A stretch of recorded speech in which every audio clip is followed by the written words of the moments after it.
बिस्मिल्लाहिर्रहमानिर्रहीम, अस्सलाम वालेकुम। क्या हाल है आप सबके? उम्मीद है सब खैरियत से होंगे, खूब मज़े में होंगे और एंजॉय कर रहे होंगे। और जनाब, ये डेमोंस्ट्रेशन उन लोगों के लिए है जो मुझसे काफ़ी खफा थे कि आप आलू के पराठे फ्रीज़ कैसे कर सकती हैं।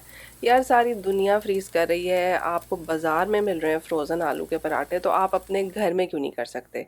आपने टेक्निकली कच्ची पक्की आलू की रोटी बनाई है, ठंडी करके फ्रीज़ कर ली है। जब आपको खानी है 30 सेकंड आप उसको डीफ्रॉस्ट कीजिए माइक्रोवेव में, या थोड़ी देर पहले से निकाल के रख लीजिए। ज़रा सा ऑयल लगाएंगे और देखें कितना क्रिस्पी पराठा तैयार है। एक दफ़ा बना के तो देखें, अगर आपको मज़ा नहीं आएगा ना तो अपने बनाए हुए सारे पराठे मुझे भेज दीजिएगा। मुझे बिल्कुल एतराज़ नहीं होगा उन्हें खाने में या फ्रीज़ करने में।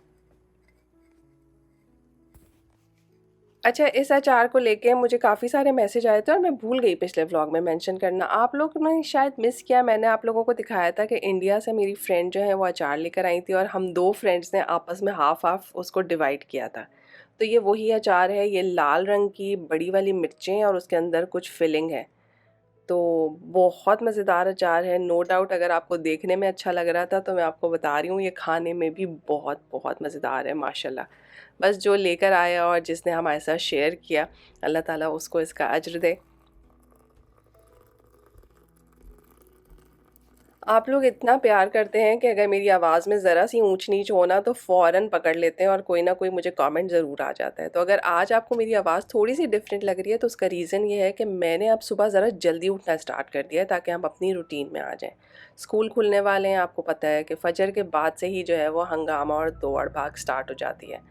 तो आजकल हमारे बेटे साहब को काम होता है, वो सुबह में जल्दी उठता है, तो मैं और वो दोनों मिलके सुबह-सुबह बहुत ही मज़ेदार और फैंसी किस्म का कोई नाश्ता करते हैं और वो अपना काम करता है और मैं बैठ के उस दौरान जो है वो कोई अच्छी सी टीवी पे चीज़ देख लेती हूँ या कोई छोटी सी किताब पढ़ लेती हूँ। तो अल्हम्दुलिल्लाह, अल्लाह का लाख-लाख शुक्र है हर चीज़ के लिए।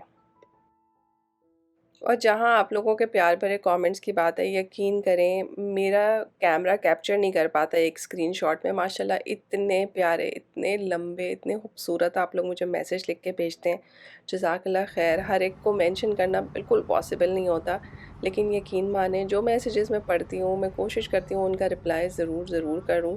और अल्लाह ताला आप सबको बहुत खुश रखे, बहुत आसानियाँ अता फ़रमाए। आप लोग हर तरह से रिलेट करते हैं मुझसे और मुझे भी बहुत अच्छा लगता है कि मैं अपने जो पूरी लाइफ का जर्नी है उसके बहुत सारे एक्सपीरियंसेस जो शेयर किए जा सकते हैं वो आपके साथ शेयर करूं, और अल्लाह करे कि उससे आपको सीखने का मौका मिले।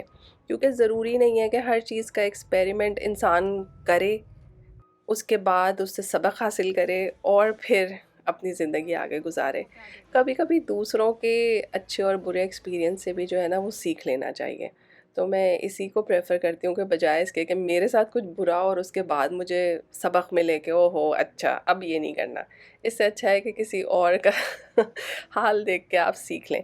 तो बस यही मकसद था मेरा हमेशा ये चैनल बनाने का, क्योंकि मैंने from the scratch cooking start की है, घरदारी स्टार्ट की है। और यकीन करें इसका क्रेडिट ना मैं अपने ससुराल में किसी को देती हूँ, ना मैं अपनी अम्मा को देती हूँ। रीज़न ये है कि जब मैं दुबई गई और अकेले जाके फंसी पकने पकाने और दावत करने के चक्कर में, तो जो टीवी पे ख़वातीन आती थी ना उन्होंने मेरी हेल्प की। उस वक्त तो ये मसाला टीवी टाइप के चैनल भी नहीं थे। मेरा ख़्याल है पूरे दिन में 1 या 2 कुकिंग के थोड़े से 1-1 घंटे के शो आते थे। उसमें एक फ़राह जहाँ ज़ेब मरहूमा थी, फ़ौत हो गई हैं वो, और एक राहत थी। तो यकीन करें इन लोगों ने मुझे बेसिक सिखाई हैं कि ओके प्याज कैसे भून सकते हैं और कलर कैसे चेंज होता है वगैरह वगैरह। तो अल्लाह ताला इनको भी इसका अजर अता फ़रमाए। और मैं अब लाइफ के इतने आगे आके सोचती हूँ कि हम लोगों को क्रेडिट नहीं देते। कौन देता है टीवी पे कुकिंग शो की ख़वातीन को क्रेडिट? कोई भी नहीं देता। लेकिन अगर अपने दिल पे हाथ रखें तो हमने बहुत सी चीज़ें उनसे सीखी हैं। ओह हाँ, ये तो मैं आपको बताना ही भूल गई कि हम कॉस्को आए थे। ज़ाहिर है बैक टू स्कूल की शॉपिंग करनी है, कुछ ना कुछ लंच का हिसाब-किताब करना है। और यहाँ पे सबसे अच्छी बात ये हो गई कि यहाँ के बच्चों ने आइसक्रीम और पिज़्ज़ा वगैरह खा लिया। तो अल्हम्दुलिल्लाह मुझे ये तसल्ली है कि अब इनमें से कोई भूखा घर नहीं पहुँचेगा और मैं सुकून से जो है वो ग्रॉसरी भी समेट सकूँगी और अपने बाकी सारे काम भी कर सकूँगी। वैसे तो हमें हमारे बड़े भी बहुत कुछ सिखा रहे होते हैं और हमें नहीं पता चलता, हम सीख रहे होते हैं उनको देख के, है ना? तो इसी तरह से हम भी अगर अच्छा-अच्छा करें तो हमारी औलाद सीखेगी, हमारे बोलने से नहीं सीखेगी। आप नमाज़ पढ़ेंगे, आपका बच्चा अल्टीमेटली नमाज़ पढ़ेगा। आप सच बोलेंगे, वो सच बोलेगा। आप कहेंगे बेटा सच बोलो पर आप नहीं सच बोलेंगे, भूल जाएँ कि वो सच बोलेगा, सवाल ही नहीं पैदा होता। तो आपको लीड बाय एग्ज़ाम्पल का जो एक तरीका होता है ना, उस पे चलना पड़ेगा। खुद शो कीजिए, फिर इंशाअल्लाह ताला हर चीज़ आपके हिसाब से होगी। कॉस्को से निकले तो फिर हम ज़ाहिर है डॉलरामा पे सलामी तो ज़रूर देंगे। जो लोग कनाडा में रहते हैं पुराने या नए, उन्हें बहुत अच्छे से एहसास हो चुका होगा कि डॉलरामा जाता तो है इंसान ये सोच के कि सस्ती चीज़ें मिलेगी, लेकिन आजकल आप डॉलरामा में घुस जाएं, लुट-पुट के बाहर निकलते हैं। यानी कि वो कॉन्सेप्ट तो चला ही गया कि कोई चीज़ $1 की होती है, कोई चीज़ $1.5 की होती है। अब हर चीज़ $3 या $4 की होती है, फिर $4.50 की होती है, यानी कि इवन $5-5 की चीज़ें। फिर ऊपर से टैक्स लगा लीजिए। कहने को आप छोटी-छोटी मुन्नी-मुन्नी चीज़ें उठा के लेकर आएँगे, लेकिन उनका बिल जो है वो $100 क्रॉस कर जाएगा। तो आजकल डॉलरामा जाना भी बड़ा रिस्की हो गया है।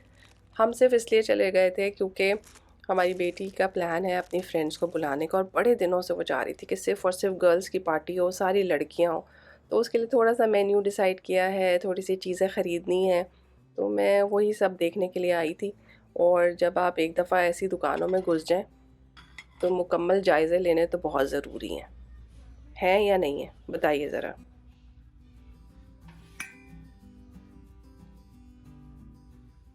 अच्छा, कनाडा में ना मौसम के हिसाब से इतना सामान आता है। अब विंटर की चीज़ें आ रही हैं, फॉल की चीज़ें आ रही हैं, अब स्प्रिंग की चीज़ें आ रही हैं। आई डोंट नो, शायद लोगों के पास और कोई काम होता नहीं है, कोई फैमिली नहीं है, कोई आना-जाना नहीं है, तो वो अपने घर को ही मौसम के हिसाब से सजाते रहते हैं और देख के खुश होते हैं।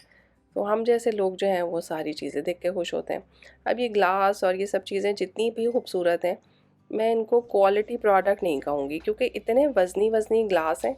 अब इनमें ड्रिंक्स डलेंगी तो ये मज़ीद वज़नी हो जाएँगे, तो मकसद ही फ़ौत हो जाता है अच्छे ग्लास रखने का। तो बेहतर वही है कि आप अच्छे ग्लासेस में, क्वालिटी ग्लासेस में, क्वालिटी क्रॉकरी में एक दफ़ा इन्वेस्ट करें और उन्हीं को बार-बार रीयूज़ करें।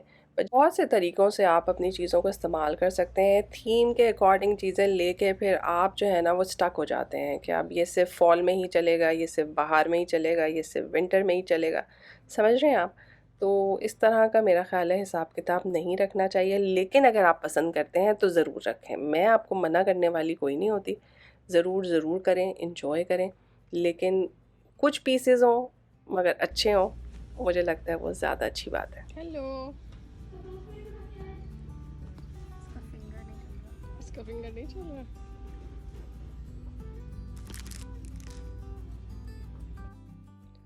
इसी तरह से सेंटेड कैंडल्स आजकल कितना फ़ैशन है, हर किसी घर में जो है वो कैंडल जल रही होती है, लेकिन आपने कभी उसकी बैक पे पढ़ा है कि क्या लिखा होता है? बहुत सारी कैंडल्स जो हैं उनके ऊपर लिखा होता है कि ये कैंसरस हैं, कि आप बहुत देर इन्हें जलाएँगे तो इनके फ्यूम्स होते हैं इनविज़िबल, जो आपके एनवायरनमेंट में शामिल हो जाते हैं। तो प्रेफ़र करें बहुत गुड क्वालिटी की कैंडल्स ख़रीदा करें अपने घर में जलाने के लिए, और ओकेजनली ही जलाएं। ज़रूरी नहीं है कि हर वक्त आपके घर में जो है वो मोमबत्तियाँ जलती रहें। तो बस प्यारी-प्यारी सी छोटी-छोटी सी चीज़ें आप भी मेरे साथ डेफ़िनेटली देख रहे होंगे, एन्जॉय कर रहे होंगे। और ये इतने प्यारे नैपकिन्स थे, अरे यार!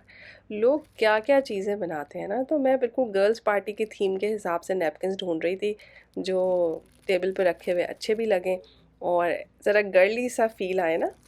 और सबसे मज़े की चीज़ तो मुझे ये लगी, इतने छोटे से नैपकिन्स हैं और ये डिफ़रेंट शेप्स में हैं, इसमें केक भी था, इसमें बटरफ्लाई भी थी, आई डोंट नो क्या कुछ था।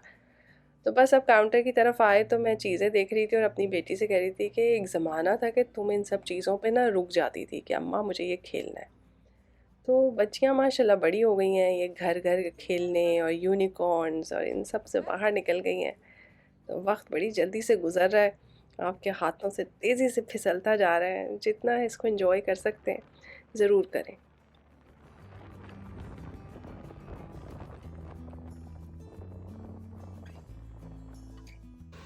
क्योंकि हर चीज़ फ़ानी है, आपको पता है ना? आज मैं हूँ, कल नहीं होंगे, आज आप हैं, कल आप नहीं होंगे। इसी तरह से हमारे बड़े हमारे साथ थे और अब नहीं हैं। तो दुनिया का चक्कर तो ऐसे ही चलता रहेगा। तो अल्लाह ताला बस जितना साथ रखे प्यारों का वो अच्छा हो, और जो बाद में रह जाते हैं लोग, अल्लाह ताला उनको सब्र भी अता फ़रमाए और उनकी ज़िंदगी में बहुत सारी आसानियाँ और खैर भर दे। तो जनाब घर आ गए, घर आके सारी ग्रॉसरी समेटी। ऑब्वियसली मैंने आपको नहीं दिखाया, खाना वाना खा कर आए थे तो बिल्कुल टेंशन फ्री थे, थोड़ी सा रिलैक्स किया, चाय वाय पी, और उसके बाद मैं किचन में आ गई। गोश्त ऑलरेडी मैंने डिफ्रॉस्ट किया हुआ था, आप लोगों को अब तक पता ही होगा कि मैं ये काम पहले से करके रखती हूँ।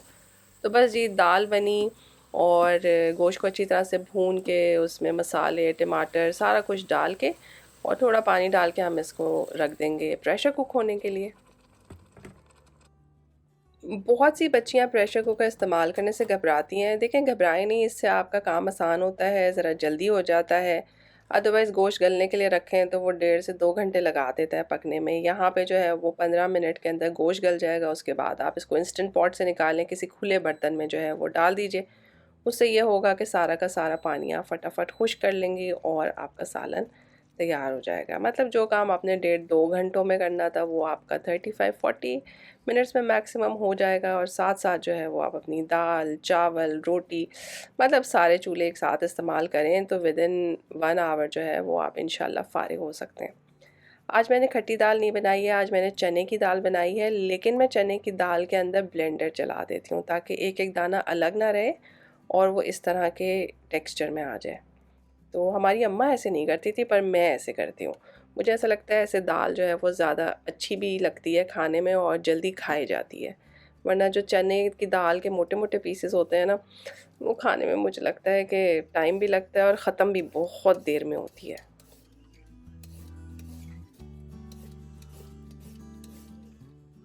आजकल हमारे घर में बहुत लौकी पार्टी हो रही है। हमारे मियाँ और बच्चे अचानक से जो है वो लौकी की मोहब्बत में गिरफ़्तार हो गए हैं। मुझे याद है मेरी अम्मी जो है ना वो लौकी को लौकी शरीफ, कद्दू मुबारक ये कहा करती थी। तो हम बड़ा टेंशन में आते थे कि या अल्लाह आज लौकी पकी है, पर माशाल्लाह लौकी बहुत अच्छी सब्ज़ी है, सुन्नत है इसको खाना। तो हमारी जो पड़ोसन है वो अपने बाग की सब्ज़ी है, कितनी बड़ी सारी हाथ भर की लौकी दे के चली गई। तो मैंने कहा इस लौकी को तो अब बहुत ज़रूरी है कि इस्तेमाल कर लिया जाए। तो हमने कुछ नहीं किया है, ज़ीरा कलौंजी और राई दाना और थोड़ा सा फ्राइड प्याज के साथ जो है वो बघार बनाया है। उसमें लौकी के छोटे छोटे से पीसेस काटे हैं, नमक मिर्च हल्दी धनिया पाउडर ये डाल के इसको मिक्स मिक्स मिक्स करेंगे। आप चाहें तो इसमें टमाटर भी डाल सकते हैं, टमाटर नहीं है तो टमाटो पेस्ट का एक बड़ा सा चमचा भर के डाल दीजिए। अच्छी तरह से इसको ज़रा सा मिक्स कर लीजिए। ज़्यादा भूनने भुनाने की सब्ज़ी को ज़रूरत होती नहीं है, आपको पता है। थोड़ा सा पानी डालेंगे और इसको तो मेरा ख्याल है 5 मिनट का प्रेशर देंगे ना तो ये बेचारी ऐसे मुअद्दब बादब, क्या कहना चाहिए, सरनगू हो जाएगी, आपके पैरों में गिर जाएगी, बिल्कुल गल जाएगी। और समझे कि 10 मिनट में आपकी हांडी तैयार है।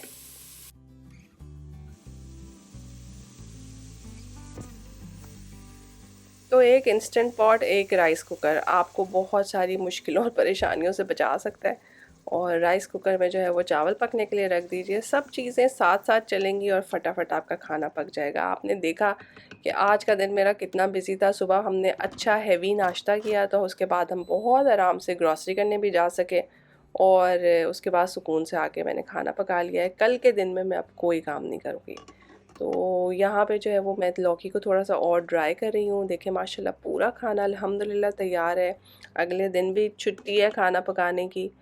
और जब रोटियां पक रही हों तो ऐसा नहीं हो सकता कि मीठा पराठा ना बनाया जाए। तो अब हमारे यहाँ पे मीठा पराठा बनेगा जो हम बहुत मज़े ले लेके खाएंगे। और किसी ने मुझे कहा था मीठा पराठा बना के भी दिखाएं, मैं बिल्कुल भूल गई बनाते हुए, मैं ज़रा बिज़ी थी।